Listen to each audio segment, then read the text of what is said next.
بناينا بلي حيتان فدي أبي عملي حيتان فدي سهيد أي ربا حيتان فدي إنك السيمودا حيتان فدي ما بناينا بلي حيتان فدي أبي عملي حيتان فدي سيتنا يسيحولي ይህንን ዋሽተህ አልበዛብህም። አብይ አህመድ ይህንን ዋሽተህ አልበዛብህም።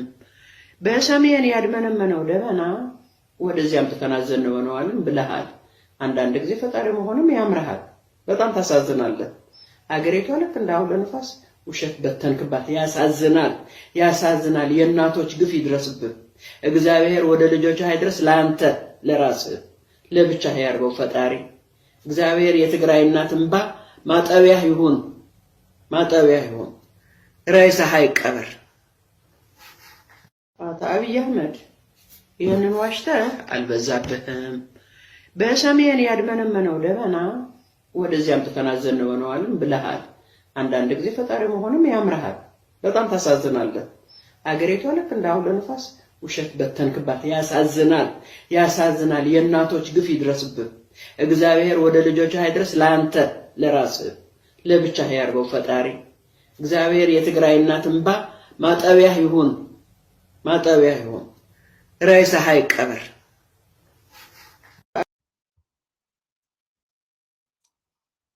ሰላም ሰላም ተኸታተልቲ ሶል ሚድያ ብዘዘለኹም ሰላምኩም ይብዛሕ። ክንድቀስ ክንትስ ኤርትራውነት ክቡር መንነት ኣይንረስዕ እንዳበልኩ ላይክ ኣይተውሕዱ። ርሑስ ቅንያት ስርሒት ፈንቅል እዘን ዋዕሮታት ይሕዋትናን ኣዴታትናን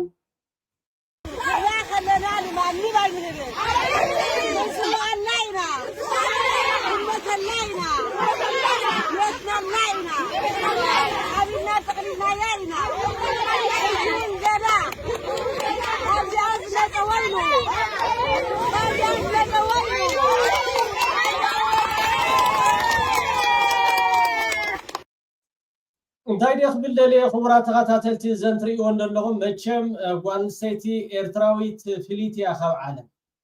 ጓል ኣንስተይቲ ኤርትራዊት ፍሊት እያ ካብ ዓለም።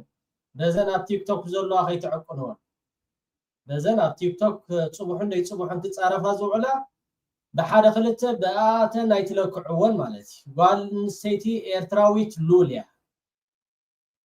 ስለዚ እዞም በልዕቲ ውዳ ኣነ ኣብዚ ከምፃኩምን ድሌት የብለይን። ኣብዚ ናሕተይ ማሕበራዊ ሚድያ ገፅኩምን ንምፅፋፅኩም ዋላ ቃላትኩምን እቲ ሰብ ክሰምዑ የብሉ። ማዕረ ክንደይ ፀይንኩም፣ ማዕረ ክንደይ ፈድፊንኩም ከም ዘሎ ግን ከፋልጠኩም ፅቡቅ ገይረ ማለት እዩ።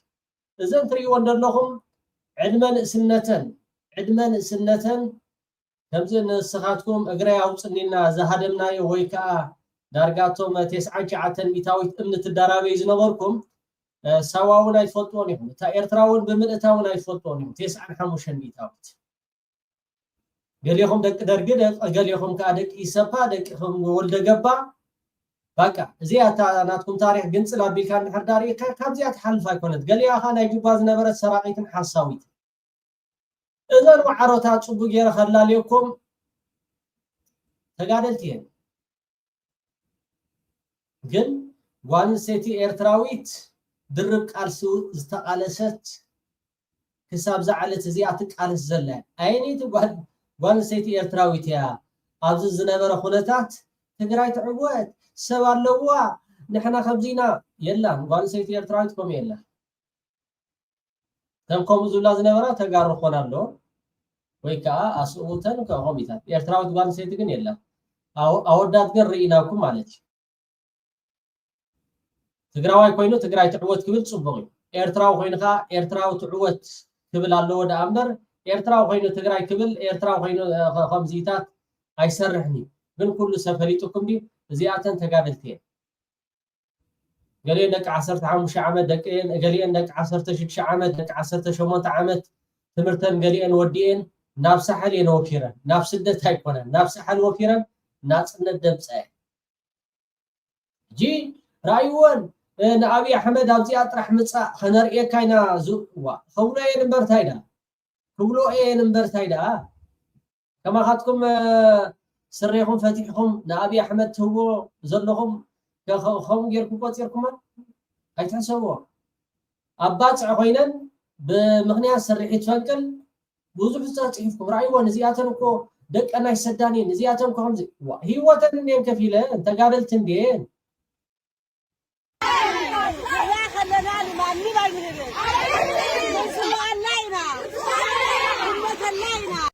كسوا الله ينا خنموت الله ينا بلا الله تخكل اسكا خلاتكم عنبابها هاولي نزيان وعروتات يكون صحافوا لنا ماشيم زي مفلات كغفه معاتن دي وتم ارجن حمودو مبزحتهم تفلطوا اتا اب تግራይ ዘላ تحت حمبرت تزي كوينا قال ول حدا افلطو زبሃል ነገራቱን ይውልኩን ካብ ኤርትራ ልቢ ወይ ካብ ኤርትራ ወርስ ስለዝወጻኹም በጀካ ከተጻረፉ በጀካ ተቋናጽው ዳምበር ካለ ዝተዋሃበኩም ዕድል ወይ ከዓ ርእሲ ንፍልጠት ወይ ከዓ ንጽቡቕ ነገር የለን ኩሉ ግዜ ከዓ ጓንሰይቲ ኤርትራዊት ተጋዳሊት ትኹን ወላ ተጋዳሊት ዘይነበረቱን ኣብ ከተማ ኮይና ኣብ ገጠር ኮይና ንሰብኣያ ትዕጥቕ ዝነበረት ከምኡውን ድርብ ቃልሲ ደቃ ኣብ ምዕባይ ትሕልፍ ዝነበረት ጓንሰይቲ ኤርትራዊት ሉል ስለዚህ በዚህን አይትምጹና በዚህን አይትምጹና ሐሰውት መዳናገርቲ ሁላትኩም እዚኦም ኣብ ማሕበራዊ ሚዲያ ሸርክ ትብሎ ዝቀነኹም ማለት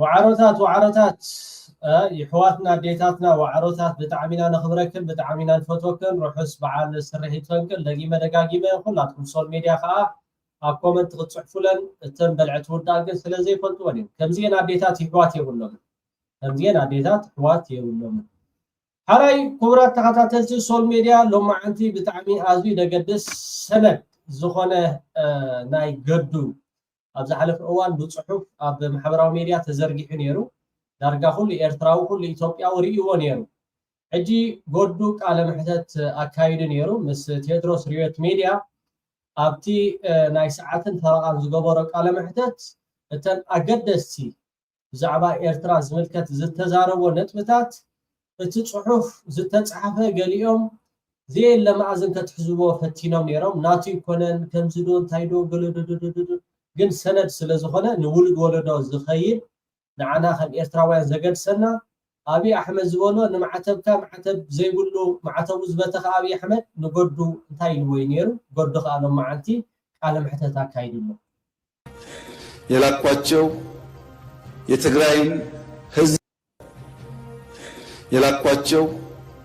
يتقراين ህዝቤን አታገሱ አቅሉ ሀብቱን አትዝረፉ ጸቡ ከቲፒኤልኤፍ እንጂ ከትግራይ ህዝብ አይደለም የሚል ነው።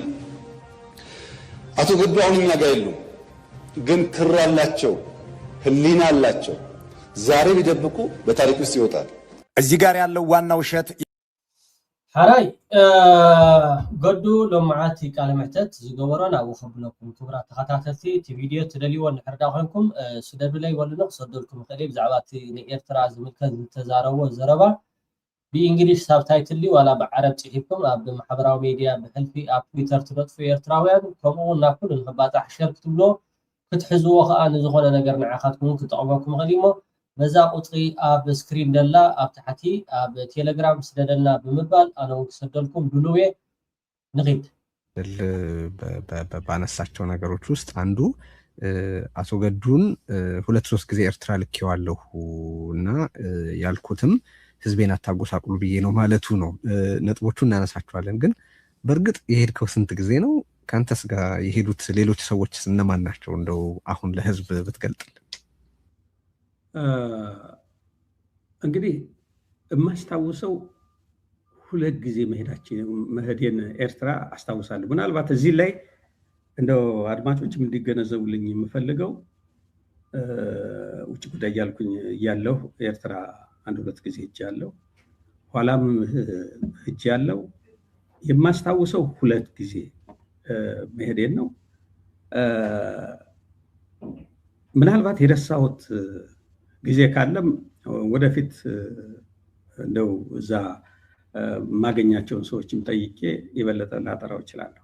በኮንቴንት ደረጃ ግን አልሳሳትም። ማልሳሳተው ምንድነው? በመልእክት ደረጃ ይሄ ሁለት ያልኩ አንደኛው ራሱ ጠቅላይ ሚኒስትር አብይ ያለበት ፕሬዚዳንት ኢሳያስን ለማለት 2014 ጥር ወይም ደግሞ የካቲት መጀመሪያ ይመስለኛል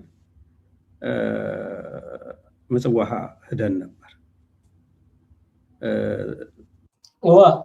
አተገዱ ብዙሕ ጊዜ ናብ ኤርትራ ከም ዝኸደ እተን ብትኽክል መልእኽቲ ሒዙ ዝኸደን መዓልታት ግን ከምኡውን ምስ አብይ አሕመድ ዘይወግዓዊ ዑደት ማለት እዩ ኖርማል ምስ አብይ አሕመድ እውን ናብ ባጥዕ ስርሒት ፈንቅል ከይዶም ከም ዝነበሩ ኣብዚ ይዛረብ ንስማዕ እዩ። ሁለት ጊዜ የሚለው ይሄንኛውን ከሆነ እኔን እንደ ልኡክ ልክ ያለው አያስብልም። ሌላ የረሳሁት ካለ ወደፊት እንትን ልለው እችላለሁ።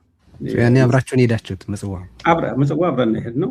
የማስታውሰው ምንድነው ፈንቅል የሚለው በየዓመቱ የሚያከብሩት የኤርትራውያን ምጽዋን የተቆጣጠሩበትን ቀን ክብረ በዓል ያከብራሉ። እዛ በዓል ተገኝተናል። እዛ በዓል ላይ የተለየ ሚሽንም አልነበረም። ጠቅላይ ሚኒስትር አብይና ፕሬዚዳንት ኢሳያስ ለብቻቸው ናቸው እንትን ያሉት። እንዲሁ አብሮ ከመሄድ የዘለለ ንግግር ወግም ምንም ማለት ሀገርን ማዕከል ያደረገ ማለት ነው አልነበረም። ወደ በቀይ ባህር ላይ በመርከብ ማለት በእነዚህ በጀልባዎች እንቅስቃሴ ያደረግነው አለ ደግሞ የሚጎበኙ ቦታዎችን ጠቅላይ ሚኒስትር አብይ ሹፌር ሆኖ ፕሬዚዳንት ኢሳያስ ደግሞ ተሳፋሪ ሆነው ጉብኝቶች የተወሰኑ ቦታዎች እንትናሉ። ከዛ በተረፈ ሁለቱ መሪዎች ናቸው የተነጋገሩት። ምን እንደተነጋገሩም በእውነቱ አላውቅም። እንደው በዛ ጉዳይ ላይ ምን እንደተነሳ የነበረው ይሄ ነው። የተላኩበት ጉዳይ ግን እዛ ወረቀቱ ላይ የጻፍኩት እታ መኪና አብይ አሕመድ ይዝውራ ነይሩ ኣብ ናይ ፈንቅል በዓል ኣብ ዝነበረሉ ግዜ ዋላ ኣብቲ ባሕሪ ተዛዊርና ከምኡውን ምስ ፕረዚደንት ኢሳያስ አፈወርቂን አብይ አሕመድን ኖርማል ይዕልሉ ከም ዝነበሩ ብዛዕባ እንታይ ይትዕላል ግን ዝፈልጦ ነገር የብለይን። እታ መኪና ግን አብይ አሕመድ ይዝውራ ነይሩ ኢሳያስ ከዓ ምስኡ ኮፍ ኢሉ ይብል ኣሎ። ብዛዕባ እቲ ቀንዲ መልእኽቲ ማለት እዩ ንማዕተብካ ዶ ዋላ ስለ እግዚኣብሄር ዶ ክሳብ መሓል ዝብል ነገራት ዝኸደ ናይ አብይ አሕመድ ኣብ ፓርላማ ኣኽቲቡ ዝተዛረቦ ዘረባ እቲ ኣቐዲሙ ብገዱ ዝተፃሕፈ ሕጂ ብቃሉ ነቶም ላንጋ ዝነበርኩም ከምኡ ሰባት ተታልሉ ዝነበርኩም እዚ ፅሑፍ እዚ ገለ እንዳበልኩም ተውፅሉ ዝነበርኩም ኢንታ ሕጂ ግን ገዱ በዓል መፅዩ እተን ናብ ኤርትራ ዝተለኣኸን መልእኽቲ ሰለስቲአን እተን ነጥቢ ክገልፀኒ ስምዕዋ። ሶስት ነገሮች በልኡኩ ውስጥ አንተ በሄድክበት እንግዲህ ምን መሰለህ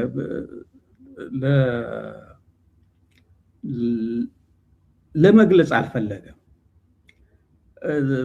አብሮ የሄደው እሱ ስላልፈለገ እኔም ለምን አልተወውም ብዬ ትቼዋለሁ። ምንም ጥቅም ስለሌለው ማለት ነው። በሩን እኮ ከፍቶታል እሱ እና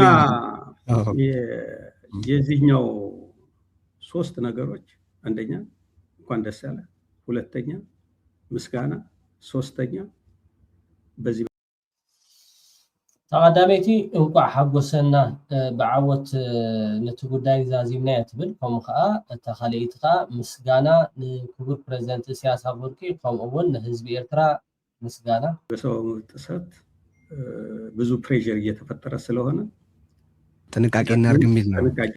ብዛዕባ እቲ ብሽም ተጠባቅቲ ሰብኣዊ መሰላ ሽዑ ዝብልዎ ዝነበሩ ብዙሕ ፃውዕታት ፕሬሸር ይመፅእ ስለዝነበረ በቲ ዝካየድ ዝነበረ ጥንቃቄታት ክንገብር ከም ዘለና ዝብል እዘን ሰለስተ ዳየ ምስ ፕሬዚደንት ኢሳያስ አፈወርቂ ተዘራሪበ ዳ እምበር ካልእ ዝተዘራረብክዎ ነገር የለን። እተን ብፅሑፍ ዝገለፀን ብቃሉ ከዓ መፂኡ ደርጊሕዎን ኣሎ። 4 ነጥቢ ኣብዚኣ ተወዲያ ዶላ ነኸይድ ነገሮች አንደኛ እንኳን ደስ ያለ፣ ሁለተኛ ምስጋና፣ ሶስተኛ በዚህ በሰው ጥሰት ብዙ ፕሬሸር እየተፈጠረ ስለሆነ ጥንቃቄ እናድርግ የሚል ነው። ጥንቃቄ እናድርግ የሚል እነዚህ ናቸው መልእክቶቹ። ግን አብሮ የሄደው ሰው መገለጹ ያን ያክል ምስጢራዊ እንዲሆን የተፈለገበት ምንድን ነው ምክንያቱ? እሱም ለመግለጽ አንተም ለመናገር ያልፈለገበት ምክንያት ምን መሰለህ? እንዲመጡ የምፈልጋቸው ነገሮች አሉ። ያንን ሰው ለምንድን ነው ሓራይ ክቡራት ተኸታተልቲ እቲ ቀንዲ ኣገዳሲ ንዓና እዛ ሰለስተ ነጥብታት ብፅሑፍ ዝተገልፃ ብኣካል መፂኻ ተዛሪብዎን ኣሎ። ብዛዕባ ሰራዊት ኤርትራ ዶብ ኣብቲ መካናይዝድ ገለ ዝብል ኣልዒሉ ኣሎ ንኺድ ኤርትራ ጦር በደብረ ታቦር በነበረው ውጊያም ላይ ጭምር ተሳትፏል የሚል ኣብታ ፅሕፍቲ ክሳብ ደብረ ታቦር ከይዱ ሰራዊት ኤርትራ ከም ዘድሓኖ ነዚ ቆልዓ በሻሻ ነዚ ሓሳቡ ልቕማጥ ብዛዕባ እዚ እውን ኣብቲ ፅሑፍ ፅሒፍካ ነርካ ብሽፍኑ ማለት እዩ። ሰራዊት ኤርትራስ ክሳብ ኣብዚ ዝብሎ ዘሎ ቴድሮስ ደብረ ታቦር ኣብኡ በፂሑ ከም ዝነበረ ኣብቲ ፅሑፍ ገሊፅዎ ነይሩ። ነዚ ብቃልካ ትደግሞ ዲኻ ዝብል ሕቶ ንገዱ ቀሪቡሉ ማለት እዩ። ደብረ ታቦር በነበረው ውጊያም ላይ ጭምር ተሳትፏል የሚል ነገር አንስተሃል እና ያ የቀሰቀሳቸው ኢንኳይሪዝ አሉ። ለምሳሌ በጦርነቱ አካሄድ ላይ ያን ያክል ለውጥ ያመጣ የሻዕቢያ ሰራዊት በዚያ መጠን ከተሳተፈ እንዴት ያን ያህል ላይ ታወቅና ላይ ዘገብ ቻለ? እንዴት ሊሸሸግ ቻለ? የሚል ጥያቄ ያስነሳል እና ምን ትላለህ? ሌሎች ከዚህ ጋር የተገናኙ ጥያቄዎችም አሉ። እምልህ እንግዲህ የትግራይ ኃይሎች ወደ አማራ ክልል በገቡበት ጊዜ ከትግራይ ወጥተው በጣም በከፍተኛ ስሜት ነው ይንቀሳቀሱ የነበረ። በጣም ከፍተኛ የሆነ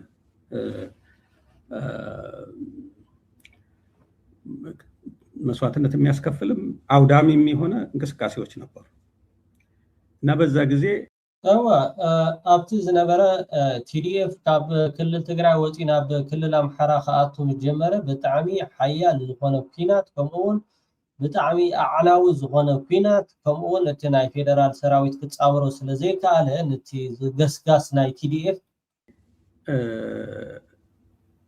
ወደ ደብረ ታቦር ያደረጉት እንቅስቃሴ አንዱ በጣም በፍጥነት ከጋሸና አካባቢ ተነስተው በፍጥነት ነው ደብረ ታቦር የደረሱት።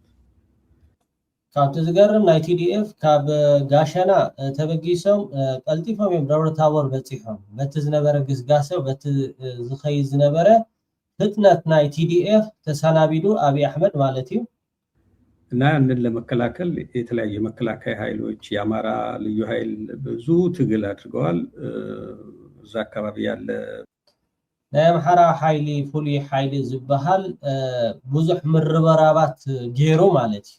እቲ ናይ ፌደራል ሰራዊት ኣብ ህድማይ እቲ ናይ አምሓራ ግን ብዙሕ ይከላኸል ነይሩ ብዓቕሙ። በተለይ ጉና አካባቢ ያለ አርሶ አደር በጀግንነት ነው የተፋለመው። ብዙ ህይወት ጠፍቷል። ይሄ ባለበት ሁኔታ ነገሩ እያየለ የመጣበት ጊዜ ነበር።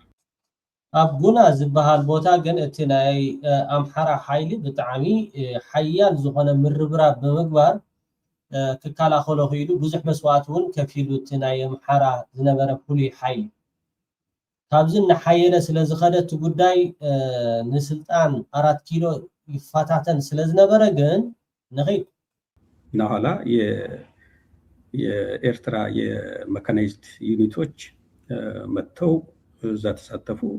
ሌላ ቴንክ ዩ ናይ ኤርትራ መካናይዝድ መፂ መካናይዝድ ናይ ኤርትራ መካናይዝድ መፂ ፀራሪቡ ማለት እዩ። ካብቲ ቦታ ከም ዘውፅኦም ናብ ትግራይ ከም ዝመለሶም መካናይዝድ ናይ ኤርትራ ኣጋር ኣይኮነን ዝብለሉ መካናይዝድ ናይ ኤርትራ መፂኡ ነቲ ዝግስግስ ዝነበረ ናብ 4 ኪሎ ንአብይ አሕመድ በቃ ሕጂ ዝጠላም ዚ ይሁዳ እዚ ካሕዳም ግደፎ ሽረዶ እንዳስላሴ ዶ አላ ገለ ዓድግራት መቐለ ገለ ክብል ከተፍትፍ ተሰሚዒ ማለት እዩ። ኣብዚኣ ግን መካናይዝድ ኢልኩም ኣሎ ብዝበለፀ ኸማ ፅቡቅ ገይሩ ይደጊምዋ። ኣብ ዝሓለፈ ሰራዊት ኤርትራ ደብረ ታቦር نيرو تخلاخيلي كل سبكة أجار مسيل ونيرو جنا يكون ኤርትራ የመካናይዝድ ዩኒቶች መጥተው እዛ ተሳተፉ። ሌላም የመከላከያ ኃይልም ከሌላ አቅጣጫ መጣ። ተረባርበው በጋራ የትግራይ ኃይሎች ወደ ሰሜን ወሎ ወደ ኋላ እንዲመለሱ ወደ መቄት እንዲመለሱ አደረገ ማለት ነው። እና እንግዲህ ይሄ የነበረ ፋክት ነው ማለት ነው። እዚህ ተዝነበረ በሐቂ ዝፈልጦ ነገር ፋክት ዝነግረካ ዘለኹ በቃ ነቲ ዝገስጋስ ናብ 4 ኪሎ ዝኸይድ ዝነበረ መካናይዝድ ናይ ኤርትራ መጪ ፀራሪቡ ናብ ትግራይ ከም ዘእተዎ ወሎ ማለት እቲ ኣብ ደገ ናይ ትግራይ እንዴት ላይታወቅ ቻለ ግን ዋይ ቴድሮስ ብኸመይ ክትፈልጥ ክኢልካ ትብሎ ኣለኻ ናይ ድህንነት ሓላፊ እንዲ ነይሩ ላዕለዋይ በዓል ስልጣን እንዲ ነይሩ ከመይ ገይሩ ዘይፈልጥ ኣብዚኣ ገዱ ዝመለሰሉ መልሲ ግን ብጣዕሚ ደስ ኢላትኒ ስምዕዋ እንዴት ላይታወቅ ቻለ ግን እኔ እኮ ነኝ ስላወቅኩ ነው የተናገርኩት። ኖ በሌሎች ቦታዎች ላይ የሻዕቢያ ስምሪት ይታወቅ ነበር። ለምሳሌ አይደል ትግራይ ውስጥ በገባበት ወቅት በተለያዩ እንደውም ከዛ አልፎ ያ ስለ ድፈልጦ እንደ ዝነግረካ ደለኹ ይልዎ ማለት እዩ ጽቡቕ እቲ ናይ ካልእ ቦታታት ግን ሙሉእ ትሕዝቶ ኣብ ኸይድኩም ክሰምዖ ትኽእሉ ኢኹም እተን ዘገድሰና ንዓና እዚኣተን እየን ኣብ ሓደ ኣጋጣሚ እውን ካብ ኤርትራ ልክዕ ከምዛ ገዱ ዝብላ ዘሎ ሓደ ተጋዳላይ ሓውና ካብ ውሽጢ ኤርትራ ልክዕ ከምዛ ናይ ገዱ ዝሃባ ምስክርነት ነይራ እሞ ናብኣ ከብለኩም ሰብ ጀብጀብ እኮ እያ በሊዓ ሰብ ብሰብ ኤርትራዊ ሰብ በሊዓ ነዚ ወሒጣ ዝመፀት ናፅነት ማንም ሰብ ብሂቡን ኣይወስዳኒ ባሕሪ ክትብል ከለኻ أي ولد كون ما حدا ولا كسر قوي ما لا تقوي بخلا زراربا زردوم طويل بسرنا زرخبنا يا مليسنا بالأولاوي حقاوي بايتا زلبسنا يا هاجر ناسمنا ما نمسب منزعو بحر سلا زي بالله بحر كون 4 هاجرات الله بعالم بحر زي بالله 10 شدي شخابان أبا أفريقيا يركبها نايما بحري منطقة كواسدا ترى داديو حقنا هيتا هاجر أخبيرو تقام زخلون يلن كم حجون تطعيمهم كم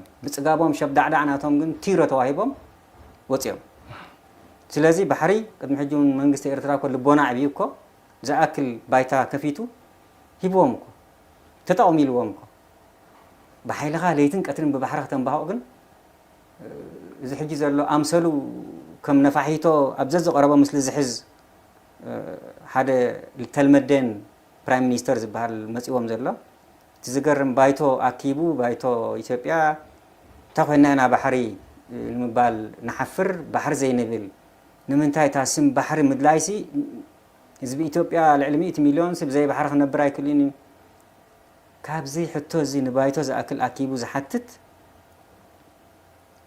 حيل بحرناتي قعنان حيل بحرنا على 3 معبولات زمناويان مراكب زعطقه أبي كيدو أنت زبل نيرو نتبايتو ممحرر لنيرو كم حتى أبي توحيتو تزبل بسوم نجر ونيرو. 35 تمكرز نبرو حيل بحر. 35 عام تمكرز نبرو قعنان أبصلي ما فيك أتباهيلو سمز نبره. بحرنا زوحاتو مالتي. سلزي من البعض نتاي مسيلو خو نخيل كم زي جون تاخت واحد إلى مسحنفنف مسبلة تابزي زحلف قربا ورارات. جروم زخانة ميليتار تغرينو ليبستيك تلاخيو كاديس أبا كوليلو كتيتر له قبلهم كأني سجن بتقادوشكا برين مسرع برين كليبي وخلع الكأني بخوين باقوبيا نتي جونتا واحد عبيلو إلي مسبل له بنت ماليسو كم زي مخاتزة كايدا عينات غيرو من البعد بحرون حجهم مسلخون حجيجن أبحرنا جزء أنت تأميتو نتن زل علن كليب أركيبو بحبوتاتون هبوتاتون هبتا بحر زلو كركبي تخكل كبرى تخاتاتلتي لايك كنداغوركم بتعمي كمزي ايانا زبلو زلو لك قدو خا لو معنت متيو دحدحيو له سرعات بعلقنا خاب غيزي ناب غيزي بوتهادراوي يكون بوليتيكاوي ام محبراو ميديا دا تسعري زخيدلو ندادن هبا كلاتكم لايك بمقبار لومي ون بتعمي ناب كل تجراي بزحز له وتهدرات في بعز أو عيل له سرعة بعلقنا ኢትዮጵያ ሕዚ ድማ መጠነ ሰፊሕ ናይ ኣጽዋርን ሰራዊትን ምንቅስቃስ ብምግባር ገዚፍ ወታደራዊ ዓቕሙ ናብ ትግራይ ብምጽጋዕ ናብ ካልእ ዙር ደማዊ ኩናት ንምእታው ኣብ ምህንዳድ ይርከብ። ደህና ጎበዝና ነብር አንድ ናቸው ደርሰው አይነካኩም ካደረግባቸው በላ ቀጭንማ እባብም ቀጭን ነው እዩት አካላቱን ተስቦ ይጎዳል ጥላቱን በት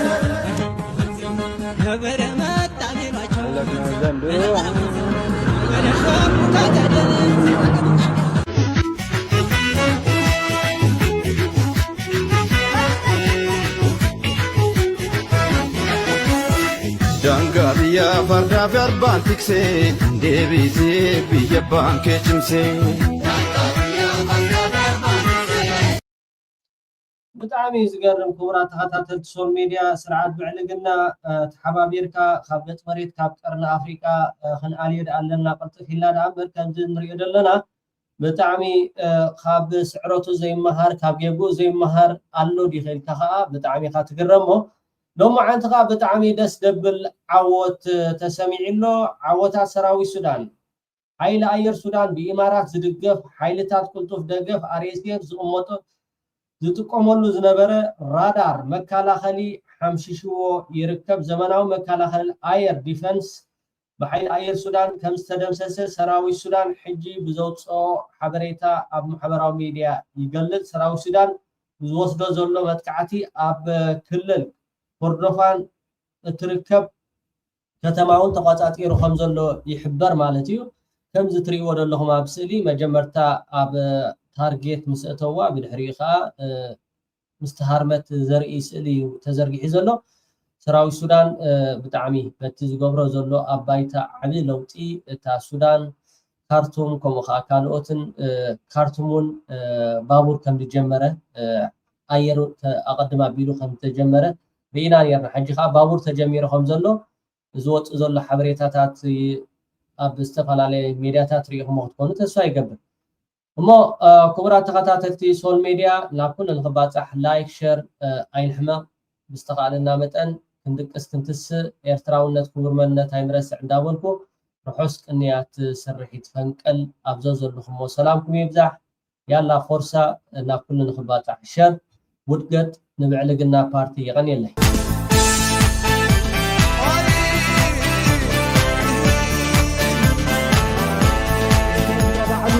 بجد قلتم زوجي دفين زركب زلو እግዚአብሔር ቃል ባለ ሁሉ ይሞ ለዛ ዘውድ ዚአ ስንኪያ ወይ